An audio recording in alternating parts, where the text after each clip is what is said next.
Jornal Nacional. Boa noite. Boa noite. O Ministério Público denuncia um esquema criminoso para liberar financiamentos do BNDES. Entre os 11 acusados, o ex-presidente Lula e o empreiteiro Marcelo Odebrecht. Deputados negociam a votação da emenda constitucional que limita o aumento de gastos públicos. A suspensão do agendamento não acaba com as filas e as dúvidas para tirar a carteira de trabalho. Pesquisas indicam a vitória de Hillary Clinton no segundo debate com Donald Trump. E ele perde mais um aliado importante. Agora, no Jornal Nacional.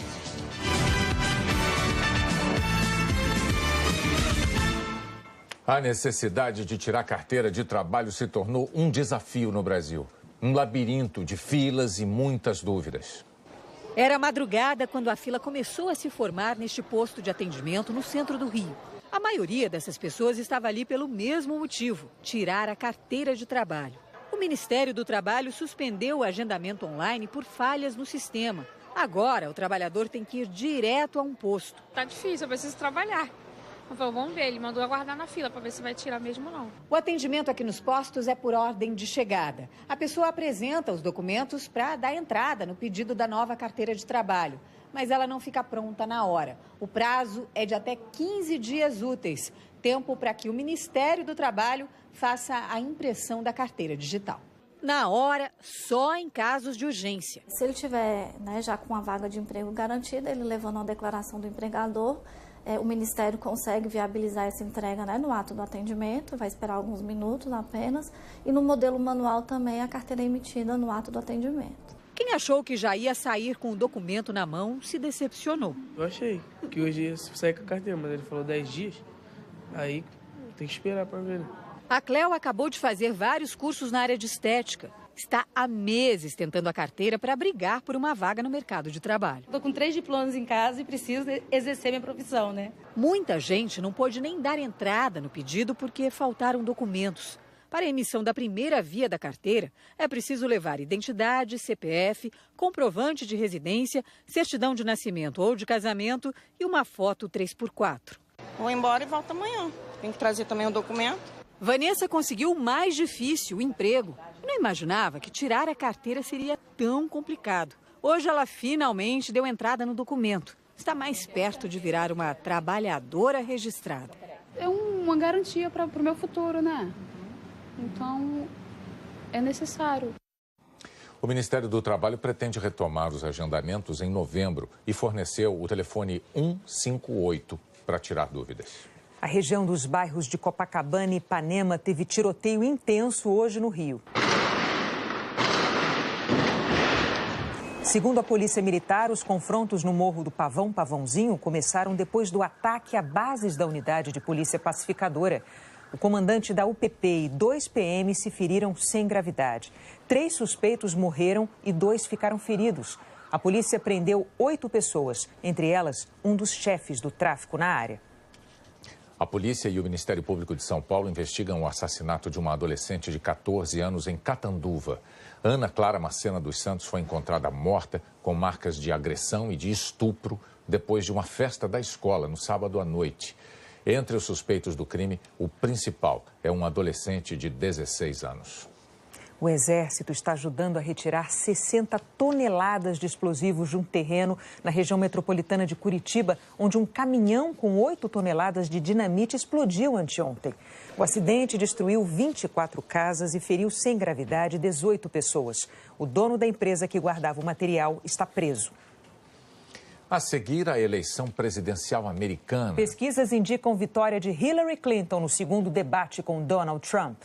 O segundo debate entre os principais candidatos à presidência dos Estados Unidos terminou com vitória de Hillary Clinton, segundo as pesquisas de opinião. Na chegada, não teve nem aperto de mão. Já dava para imaginar como seria o debate. Donald Trump se referiu a Hillary Clinton como demônio. Disse que ela tem muito ódio no coração, que ela mentiu e que se dependesse dele, a candidata estaria presa. Hillary falou que no passado discordou de ideias apresentadas por outros candidatos republicanos, mas nunca questionou a capacidade deles. Com Trump é diferente. Ele não serve para ser presidente. A rivalidade entre os dois aumentou com o vídeo que provocou a maior crise na campanha de Trump até agora. A gravação, de 11 anos atrás, foi divulgada na última sexta-feira. Nela, Trump falava de mulheres de um jeito grosseiro, obsceno. Dizia que, por ser uma celebridade, poderia fazer o que quisesse com elas. Por causa do vídeo, perdeu o apoio de muitos políticos importantes do Partido Republicano. Hoje, o presidente da Câmara, Paul Ryan, disse que não vai mais fazer campanha para Trump. E uma nova pesquisa feita depois da divulgação do vídeo, mas antes do debate de ontem, mostra Trump 11 pontos percentuais atrás de Hillary. É quase o dobro da vantagem que ela tinha na última pesquisa. No auditório, Trump pediu desculpas ao povo americano, mas falou que era uma conversa reservada. Hillary retrucou. O vídeo mostra exatamente quem ele é. Durante a campanha, ele já insultou mulheres e também atacou imigrantes, negros, latinos, pessoas com deficiências, prisioneiros de guerra e muçulmanos. Bill Clinton. Trump contra-atacou com uma arma que ele planejou usar antes mesmo do debate começar. E mirou no ex-presidente Bill Clinton, marido de Hillary, mencionando o nome de 3 mulheres que acusam Bill de assédio, abuso sexual e estupro. As 3 foram convidadas de honra do candidato na plateia. Trump diz que as palavras que usou no vídeo não são nada perto do que Bill fez. Hillary não defendeu o marido, se limitou a responder que muito do que Trump diz não é verdade. O republicano cobrou Hillary. Falou que ela apagou mais de 30 mil e-mails de quando era secretária de Estado. Se eu ganhar, vou pedir que um procurador especial investigue o que você fez. Trump reconheceu que, por causa de um prejuízo de quase $1 bilhão nas suas empresas na década de 1990, não pagou impostos federais. Trump diz que vai diminuir impostos e que Hillary vai aumentar. Ela falou que vai fazer os ricos pagarem o imposto justo e que ele só vai baixar impostos para os ricos. Hillary disse que os russos estão tentando influenciar a eleição para que Trump vença. Trump respondeu: toda vez que alguma coisa errada acontece, eles dizem que a culpa é da Rússia. Ela não sabe se foi a Rússia. Talvez nem tenha havido esse ataque. Trump e Hillary discordaram do começo ao fim, ou quase até o fim, porque na última pergunta, um eleitor pegou os dois de surpresa e os obrigou a ter um momento de gentileza. O cidadão, chamado Carl, disse: apesar de toda essa discussão, vocês poderiam falar alguma coisa que vocês respeitam um no outro? A plateia riu. Hillary disse que respeita os filhos de Trump, que eles são capazes e dedicados, e que isso tem a ver com Trump como pai. Trump respondeu que Hillary não desiste, é uma lutadora, e ele respeita isso. Depois dessa, o debate acabou e eles até apertaram as mãos. A seguir, os nossos repórteres na terra arrasada pelo furacão Matthew. Uma área do Haiti onde a ajuda ainda não chegou. Chegou a 22 o número de mortos na passagem do furacão Matthew pelos Estados Unidos. No Haiti, passou de 1.000. Os enviados especiais Lília Teles, Leandro Cordeiro e Arthur Guimarães visitaram áreas onde a ajuda ainda não chegou, uma semana depois da tragédia. Uma terra arrasada, onde é difícil não se emocionar. Essa é a cidade de Lecai. Foi a partir daqui que passou o olho do furacão. E ele seguiu numa extensão de 100 quilômetros pelo interior do país até chegar ao extremo sul, provocando o pior estrago em 52 anos. Ao longo de muitos quilômetros em direção ao extremo sul do país, não há uma casa inteira ou um poste de pé. Sem luz e sem comida, a fome já aperta com força. A situação dessas famílias aqui é muito parecida em todo o sul do país, porque não chega comida, não chega ajuda humanitária, justamente porque essas pontes ficaram obstruídas e as estradas também. Isso demorou muito para abrir, para que chegasse alguma coisa até aqui. Então ela está preparando um pó de tabaco. Esse pó é vendido para comprar comida para a família. Pelo caminho, haitianos famintos reclamam que nenhuma ajuda chegou e somos os primeiros a ouvir o grito de socorro deles. Mais ao sul, Port Salut ficou coberta de escombros de árvores caídas e de luto. Essa árvore causou uma tragédia aqui nessa casa. Ela caiu sobre o telhado bem frágil, como todos eles, e um bebê dormia aqui, uma menininha de 8 meses, Anne-Marie, que acabou sendo morta. Anne-Marie está enterrada aqui, no quintal de casa mesmo. Isso aconteceu em muitos lugares, porque era impossível esperar para levar os corpos, para velar e depois enterrar em algum cemitério. Então, muitos dos haitianos enterraram os seus parentes em valas, no quintal de casa mesmo. Com os enterros em casa e os corpos que ainda não foram encontrados, o número de mortes pode ser muito superior às mais de 1.000 confirmadas até agora. Esse senhor explica a violência do furacão Matthew. Ele conta que pedras, árvores e coberturas de casas voavam sem controle e atingiam quem estava pela frente. Telhas de zinco cortaram o pescoço de crianças. Com a dificuldade de acesso, só agora vão ser distribuídas as 300 toneladas de alimentos que chegaram dos Estados Unidos e da Itália. A Força Aérea Brasileira também prepara o envio de ajuda humanitária. No momento estão chegando gêneros alimentícios e água para atender as necessidades primárias, as necessidades básicas que foram tão afetadas com a passagem do furacão. Todo socorro que chegar a essa parte do Haiti é bem-vindo para esse povo que acumula dores, mas não perde a fé. Aqui no Brasil, em comunidades pobres da Bahia, o trabalho de voluntários tem ajudado a melhorar a qualidade de vida dos cidadãos. Respira bem forte. De novo. Toda semana, a pediatra passa uma manhã inteira atendendo crianças do bairro. A gente faz bem para o outro, mas a gente acha que a gente faz muito mais bem para a gente mesmo. Ela é uma dos profissionais que, nas horas vagas, ajudam a manter esta creche na cidade baiana de Simões Filho. Médicos, dentistas, nutricionistas, psicólogos, todos trabalham de graça. Nós aqui não pagamos salários, não pagamos encargos sociais. Eu diria que a única moeda aqui é a boa vontade. E a boa vontade não exige diploma, não estabelece o tempo, nem a idade. Aqui em Cajazeiras, um dos bairros pobres de Salvador, 2 adolescentes, por iniciativa deles, estão ajudando a combater o analfabetismo. Ainda nem concluíram o ensino básico, mas já estão aqui preparando uma aula, como se fossem professores. A tarefa voluntária é no turno oposto ao da escola, depois do dever de casa. De uma pesquisa que fizeram na rua onde moram, surgiu a ideia. Fomos de porta em porta e só na nossa rua encontramos 28 pessoas que não sabem ler e nem escrever.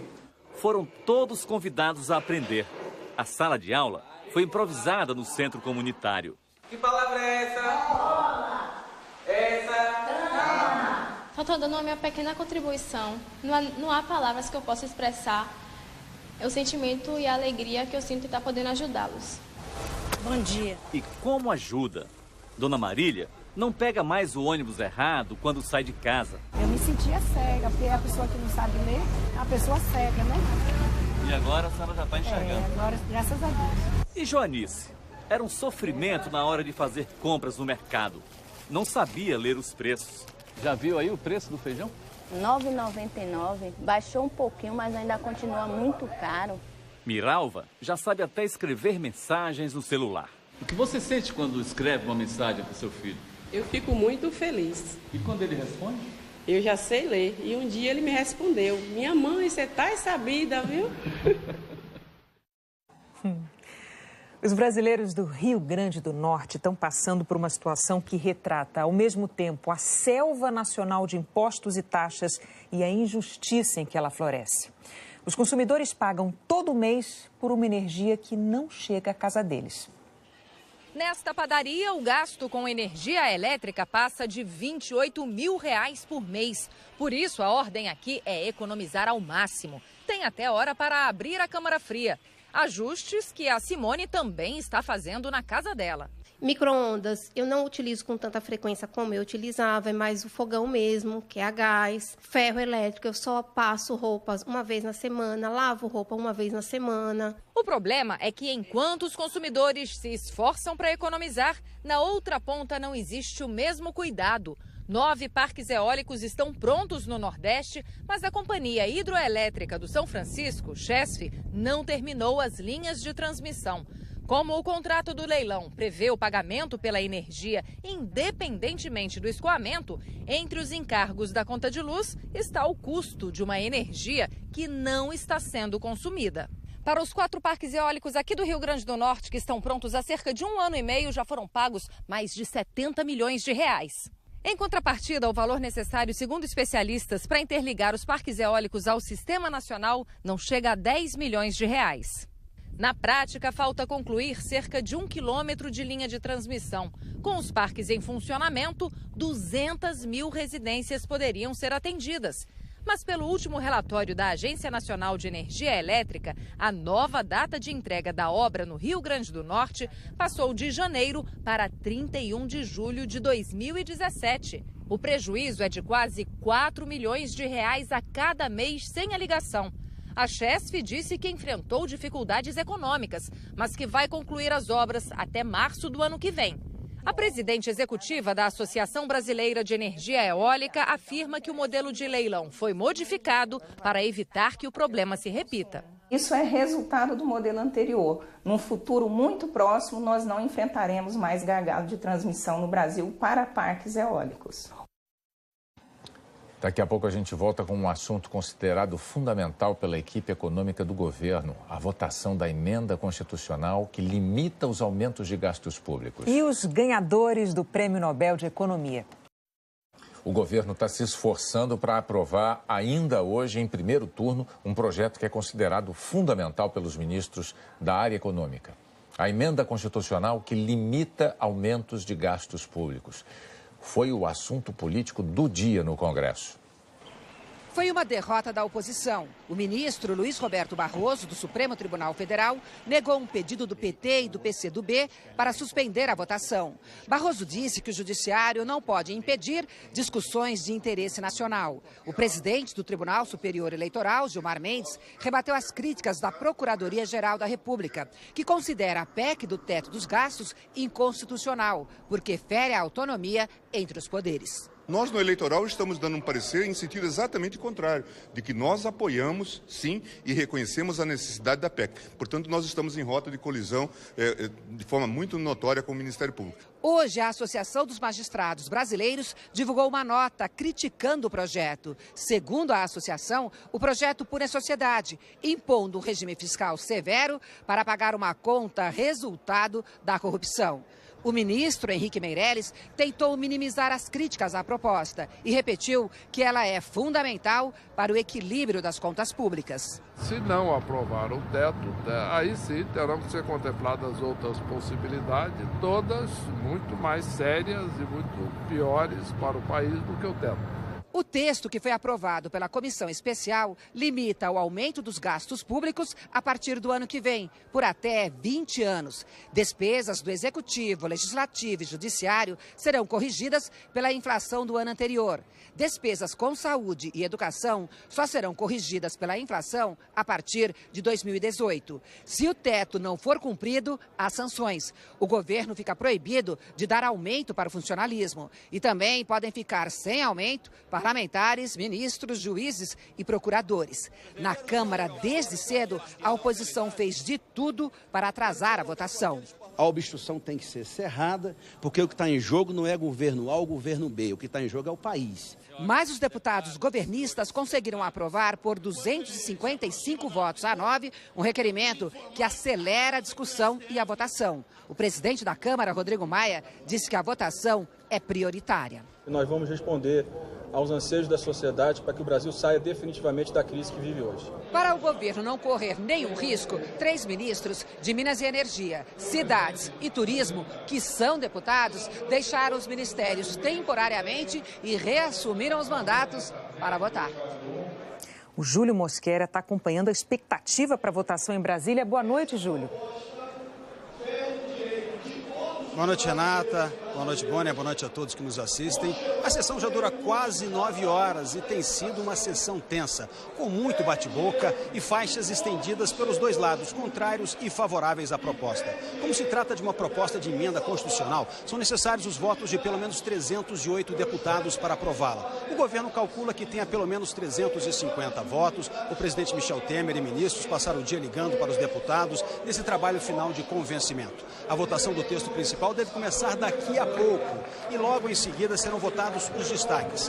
8 destaques, entre eles o que quer retirar saúde, educação e assistência social desse limite de gastos. O governo espera vencer hoje. Se vencer hoje, terá que vencer uma segunda batalha no dia 24 de outubro, o segundo turno. Aprovadas essas duas votações aqui, a proposta segue para o Senado Federal, onde também terá que passar por 2 votações em separado e ser aprovada para virar lei. Bonner, Renata. Júlio Mosquera falando ao vivo de Brasília da expectativa para essa votação considerada importante para o governo. Bonner. Um britânico e um finlandês levaram o Nobel de Economia pelos estudos sobre a importância dos contratos. Os anos debruçados sobre pequenas letrinhas de contratos valeram um prêmio. Oliver Hart e Bengt Holmström. O júri do Nobel viu no trabalho do britânico Oliver Hart e do finlandês Ben Holmström uma base para a tomada de decisões. Eles ajudaram a pensar que tipos de incentivos são mais eficazes quando duas partes assinam um contrato.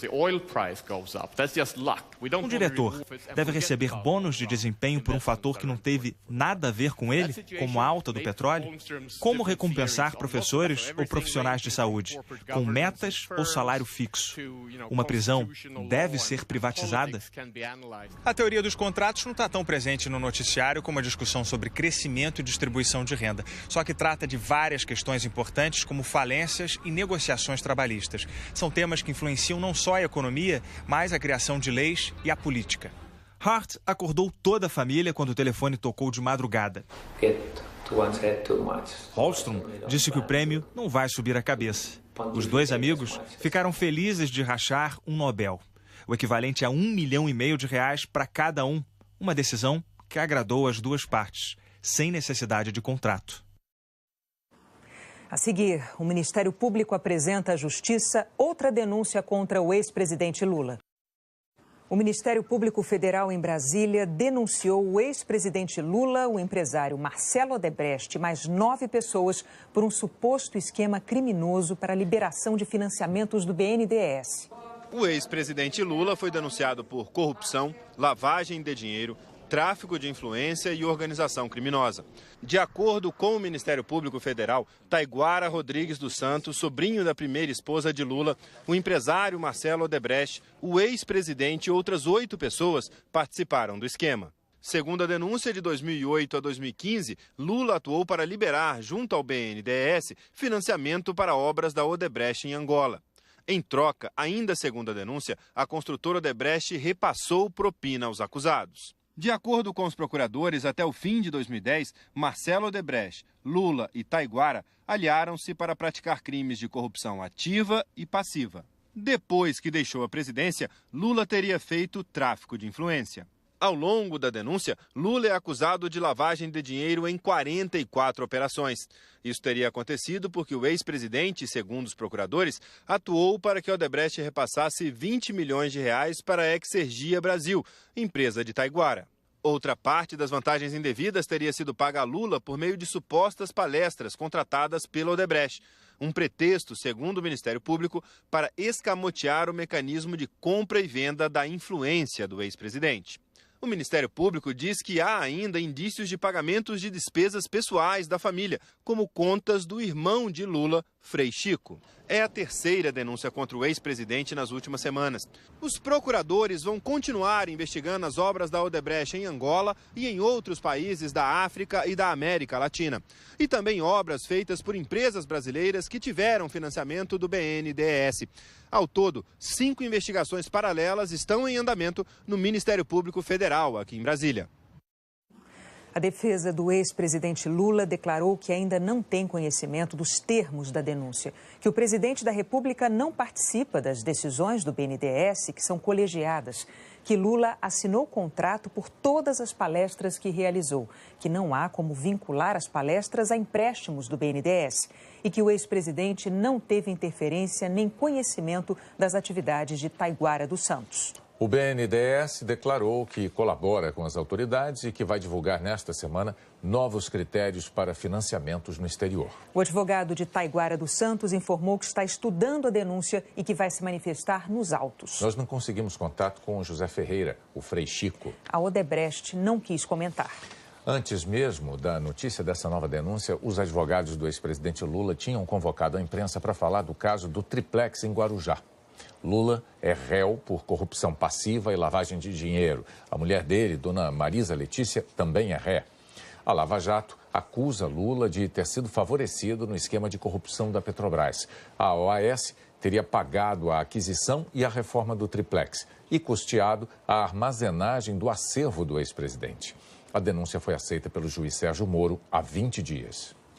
Não há na denúncia apresentada qualquer fato real, palpável, que possa estabelecer qualquer conexão entre as imputações feitas e valores da Petrobras, muito menos desvio de valores da Petrobras. A denúncia é inepta, ela não descreve os fatos, não individualiza condutas, ela faz afirmações absolutamente genéricas. Se a denúncia é vaga, lacônica, genérica, ela não permite à defesa que possa apresentar efetivamente uma defesa sobre o conteúdo da denúncia. Uma campanha em todo o Brasil quer garantir a aprovação das 10 medidas anticorrupção propostas pelo Ministério Público. As medidas contra a corrupção estão sendo discutidas por uma comissão especial na Câmara e hoje receberam apoio de manifestantes em várias capitais. Precisamos estar super alertas, apesar de serem nós os representantes, eles precisam estar sempre lembrados daquilo que é melhor que é para a população. Ao lado dos parlamentares ou nas ruas, a ideia era chamar a atenção para a importância das medidas no combate à corrupção. O recado estava nas camisetas e nos cartazes. As 10 medidas foram encaminhadas ao Congresso pelo Ministério Público e já têm a assinatura de 2 milhões de brasileiros. O projeto chegou à Câmara em março. Entre outras medidas, o projeto criminaliza o enriquecimento ilícito de funcionários públicos. Torna crime também o Caixa 2 de campanha, com punição para os partidos que adotarem essa prática. Torna os crimes de corrupção envolvendo altos valores em crime hediondo. Estabelece prisão preventiva para garantir a devolução do dinheiro desviado e procura dar mais rapidez ao julgamento dos recursos. O presidente da Câmara, Rodrigo Maia, quer votar o projeto no Dia Mundial de Combate à Corrupção, 9 de dezembro. Mas o relator, deputado Onyx Lorenzoni, espera que isso aconteça antes, porque ele pretende terminar o trabalho na comissão na primeira semana de novembro. Depois da Câmara, o projeto precisa passar pelo Senado. Quarta-feira agora, depois de amanhã, é o Dia da Criança. Aqui no Brasil, centenas delas estão esperando a doação de um órgão para recuperar a saúde. E é uma espera maior, porque 40% das famílias de possíveis doadores ainda resistem em autorizar o transplante. A viagem foi longa até Jennifer chegar com a pequena Emanuela, de 1 ano e 3 meses, nesse hospital de São Paulo. Ela saiu de Paranaíba, em Mato Grosso do Sul, para a filha fazer hemodiálise. O rim dela não funciona. Deixei meu marido, meus 2 filhos, pequeno, 10 anos e 6, né? Que todo dia pergunta, mamãe, que dia que a senhora vai vir embora? É uma coisa que a gente não sabe dizer, né? Que dia, quando, mas é esperar. A maior dificuldade são os doadores, né? Então a gente hoje busca doador pediátrico, principalmente para as crianças pequenas de baixo peso, né? Que o ideal seria ser transplante doador falecido para essas crianças. Doar órgão de um filho que partiu é uma decisão difícil. Tem que ser tomada num momento dolorido e precisa ser definida rapidamente para que os órgãos possam ser aproveitados e assim ajudar outras pessoas. Aqui no Brasil, 1.119 crianças estão na fila de espera por um transplante de rim, pulmão, de córnea, de fígado, de coração. Aguardam a chance de ter uma nova vida. É isso que João, de 5 anos, quer de Dia das Crianças. Há 1 ano e 3 meses, ele aguarda um transplante em São Paulo. A família também está longe, no Recife. Ele quer ver a irmã dele, ele quer brincar com ela, é o desejo dele. Só que a gente sabe que para isso acontecer, ele, tem que ficar livre da máquina, só fica livre da máquina com o transplante. Este ano, 55 crianças já morreram à espera de um transplante. Segundo a Associação Brasileira de Transplante de Órgãos, 4 em cada 10 famílias não autorizam a doação. Ela deve ser feita antes do coração parar de bater, quando há morte cerebral. Mas muitos ficam inseguros. Mesmo no momento de fragilidade, você pode tirar disso uma sensação boa de ajudar o próximo, de ajudar outra criança que está esperando na lista por uma qualidade de vida melhor ou por uma continuidade da vida. 7 pessoas vivem hoje com os órgãos do filho de Maria José. Marcos morreu em julho, com 13 anos, num acidente de carro em que o pai e a irmã também faleceram. A vontade de viver que ele tinha, que está nelas, a luta. Então, para mim, ver um pedacinho dele é a esperança de vida, porque meu filho era vida. Então, ele está muito feliz. A seguir, a aventura de um grupo de brasileiros na Venezuela para apoiar a seleção no jogo de amanhã. A vitória de ontem no Japão colocou o alemão Nico Rosberg mais perto do título da Fórmula 1. Quando começou a se sentir por baixo na briga pelo campeonato, 3 meses atrás, Rosberg aprontou confusões desse tipo, jogando Hamilton para fora na Áustria. Não deu certo. Ele terminou em 4º e Hamilton venceu, arrancando para uma série de 4 vitórias que o deixaria 19 pontos à frente. Durante essa fase difícil, quem apostaria numa reação de Rosberg? Na parada de 3 semanas da Fórmula 1 em agosto, o alemão esfriou a cabeça e voltou voando. Foi então a vez de ele acumular 4 vitórias em 5 etapas e abrir 33 pontos de vantagem. Agora, mesmo que Hamilton vença as 4 que faltam, basta a Rosberg chegar 3 vezes em segundo e 1 em terceiro para ser campeão. O inglês já não depende apenas dele mesmo e será marcado de perto por Rosberg, que por sua vez evitará ao máximo se meter em novas confusões. Em um ano de tantas reviravoltas, nada é impossível, mas a situação ficou muito tranquila para o alemão. Próximo capítulo, em 2 semanas nos Estados Unidos. Amanhã tem Brasil e Venezuela pelas eliminatórias da Copa e um grupo de torcedores encarou uma aventura para apoiar a seleção na cidade do jogo. É a 700 quilômetros da capital, Caracas, e junto aos Andes venezuelanos que a seleção vai jogar amanhã. E com quantos brasileiros na arquibancada? Eu acho que só tem a gente aqui. 5 brasileiros vieram de Boa Vista, Roraima. Grande aventura. Tem que ter coragem. O que eles ouviam antes de partir para Mérida? Fala assim, ei, vocês são doidos, e para a Venezuela está em crise. O país enfrenta uma grave escassez de alimentos e remédios. A inflação deve passar dos 700% em 2016. A seleção chegou ontem trazendo mais alimentos que o costume e até água mineral e papel higiênico. Para os torcedores de Roraima, que viajaram de carro até a fronteira, depois ônibus e avião, foi difícil chegar. Cada ingresso saiu por 45 mil bolívares, R$130. Mesmo para os gastos do dia a dia, não há bolso que caiba tanta nota.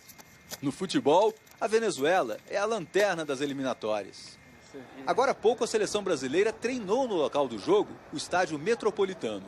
Sem Neymar suspenso e com William na vaga dele, o time terá outra mudança, a volta de Paulinho em lugar de Juliano. Quando a gente fala de Neymar, eu vou falar de Messi, de Cristiano Ronaldo, tu vai dizer assim, qual é a equipe que não vai sentir? Todas vão sentir. Agora, quem não gostaria de ter o William? Quem não gostaria de ter outras grandes opções como nós temos? Serão milhões de brasileiros em frente à TV e bem poucos na arquibancada. estamos aí para torcer, ser brasileiro, né? A confiança voltou. 2 em cada 3 municípios do Ceará estão em situação de emergência por causa da estiagem. A vida sem água é a rotina de milhares de famílias no sertão. É com o luar do sertão que o dia começa. Às 4 horas da manhã, ainda em jejum, seu Raimundo já está em plena atividade. Sem poder plantar na terra seca e sem área de pasto, trata os animais com milho e a ração que precisou comprar.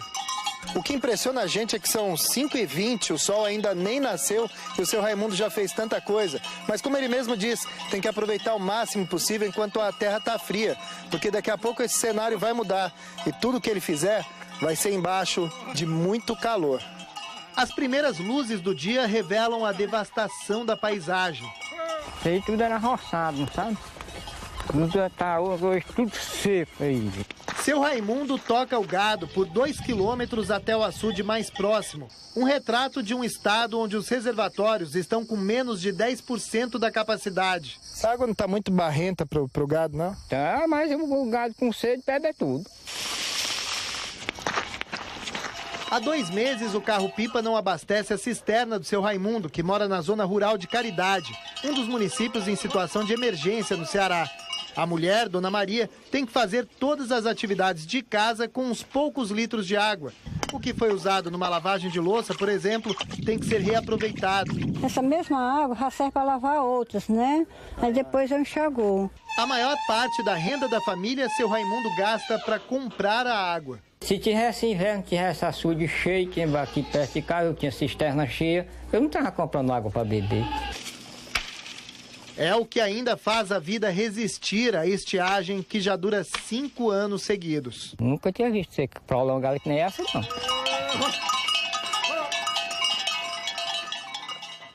O Exército declarou que não tem registro de desabastecimento nas comunidades e que continua levando água ao ponto de distribuição coletiva na região. Vamos ver como fica a previsão do tempo com a Maria Júlia Coutinho. Olá, Maju, boa noite. Oi, Renata Bonner, boa noite para todos. Olha só, vamos falar dos principais sistemas que estão mexendo com o tempo no país nesse começo de semana. Essa alta pressão aqui, perto do litoral da região sul, empurrou umidade para a faixa aí leste de Paraná, São Paulo, Rio de Janeiro, Espírito Santo. O dia ficou nebuloso nessas capitais, mais frio. Amanhã a alta se afasta e quem vai ganhar força é a baixa pressão ali no continente, perto do Paraguai, e deixar o tempo instável em áreas como em São Paulo, onde chove à tarde, 27 graus de máxima. Também tem instabilidade em Campo Grande, 35 com chuva vespertina. Curitiba, chuva também, 11 de mínima, 23 de máxima. A gente tem chuva também prevista aqui forte para áreas do sul da Bahia e lá na região norte. Tempo firme em poucos lugares. Olha aqui, sul do Rio Grande do Sul, grande parte do Rio, parte aqui do leste e do norte de Minas, grande parte do Espírito Santo, lá no norte de Roraima, parte do Tocantins e do Pará e num pedação aqui da região Nordeste. 28 graus de máxima no Rio de Janeiro, depois de um dia frio hoje. Fortaleza com 33 e Palmas com 39. Tempo firme em todas essas capitais e com um aviso de ressaca entre Natal e São Luís. Eu encerro a previsão do tempo. Renata, ondas de até 2,5 metros de altura. Então, até amanhã, Maju. Até amanhã. O Jornal da Globo é depois de Tela Quente. Boa noite. Boa noite. Até amanhã.